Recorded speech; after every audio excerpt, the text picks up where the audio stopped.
Hey everyone, happy Thursday. I wanted to send this out. I don't normally send out like updates or posts or anything on my email, but I just really felt like this morning um, I joined a prayer movement with Lou Engle until Pentecost, and uh, just praying for people and this new season. And in one of his videos, he said like the world as we know it is never going to be the same after this.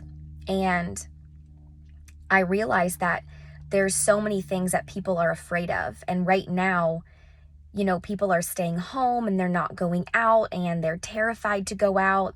Um, they're, bleaching their groceries. Like it's pandemonium out here. And I'm not saying that we shouldn't try to do our best to stay safe, but at the end of the day, God is the only one that's in control. We can't control what happens. I mean, I read an article the other day and fear started to rise. Like I was like, what am I going to do?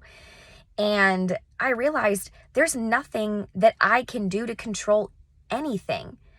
And I saw a billboard this morning of like pest control, mosquitoes, and I was like, oh, that reminds me of another article that said there's some sort of like bug that is causing intense brain swelling if you get bit by it. And I was like, good Lord. I mean, honestly, of the list of things that we could be afraid of, we might as well just, if we're going to submit to fear, we might as well just stay home like forever. Just never leave the house. And I just realized like we really truly don't have anything to be afraid of. There are things that we could be afraid of, but we don't need to be afraid, especially as the people of God. God is the one that's in control. He sits enthroned forever. And it says that the Bible says that he sat enthroned at the flood, meaning when the entire world was being flooded and only one family was surviving that flood, God sat on the throne, meaning he was in full control. And then it says immediately afterwards, he sits enthroned forever. Guys, we really don't have anything to be afraid of. He is the one that's in control. The only thing that we have to be afraid of is if we don't know what's happening after this life. That's the only time we should be afraid. But if you know where you're going after this world, there's no reason that we should be afraid. None. Psalm 91 says that 10,000 may fall at our side, but no harm will touch us, no plague, no pestilence, nothing.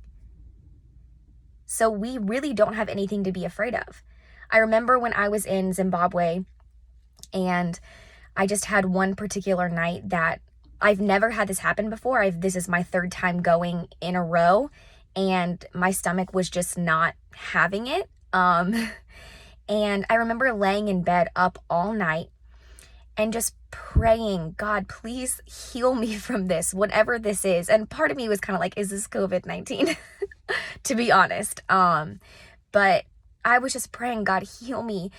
And as I was praying, I was like, why am I nervous that he's not going to heal me of this? Like that I'm just going to deal with this forever and ever. Obviously not. I was being dramatic, but I was like, he's going to bring healing. And it may not be in my time frame that I want it, because I kind of just want to be able to go to sleep right now.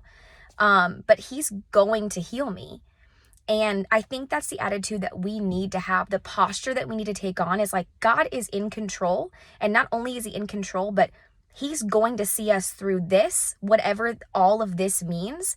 And things may be different, but we need to be able to rise up and say, yes, things are different, but we're going to just thank God in every circumstance and thank God that he keeps us. So that's my little snippet for the day. I don't normally do this, but I'm just hoping that it encourages us to press in and to press on until the finish line and stay faithful. Have a wonderful rest of your Thursday.